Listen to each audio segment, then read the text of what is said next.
राधे राधे. तर सकाळची छान अशी सुरुवात देवपूजेपासनं आणि खरंच देवपूजा केल्यावर खरंच खूप भारी वाटतं आणि बालकृष्ण तेवढं गोड दिसत की काय सांगू. आणि देवपूजा शेअर करायचं कसं असतं ना, रोज सकाळी सकाळी खूप आवराआवर असते, मग सगळ्या गोष्टी तुमच्यावर शेअर करणं पॉसिबल होत नाही. पण देवपूजा केल्यावर खरंच खूप भारी वाटतं. आणि तुम्हाला सुद्धा राग आला की तुम्ही काय करता ते सुद्धा मला आज कमेंट करून नक्की सांगा. आणि मला राग आल्यावर मी काय करते ते सुद्धा मी तुमच्याबरोबर आज शेअर करणार आहे. जर मला राग आला तर मी कमी लोकांच्या संपर्कात येते.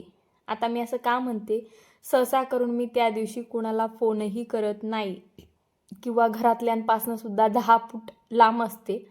त्यांच्याबरोबर सुद्धा मी जास्त वेळ थांबत नाही, जतपर्यंत मी शांत होत नाही तत्पर्यंत. आता असं का करते मी ते पण सांगते.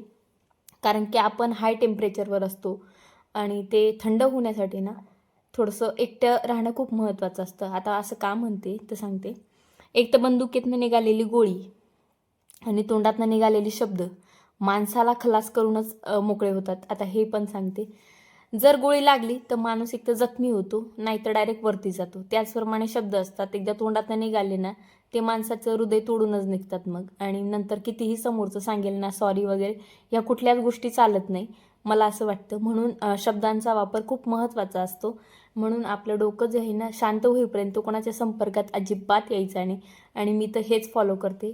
कसं असतं ना, मन खराब हो तो शब्द खराब ना बोले, क्योंकि बाद में मन अच्छा हो सकता है लेकिन शब्द नाही. म्हणून शब्दांचा वापर हा नेहमीच जपून करावा आणि छान छान बोलावं. आणि आहोनी जे होतं ते इथं माझे अस्तर आणले होते, पण ते पण अर्धवटच काम झालं होतं, कारण रीळ जे होते ते आणलेच नव्हते. आता ब्लाऊज कसं कंप्लीट करायचं. आणि तुम्हाला माझे मिनी ब्लॉग कसे वाटतात कमेंट करून मला नक्की सांगा. राधे राधे.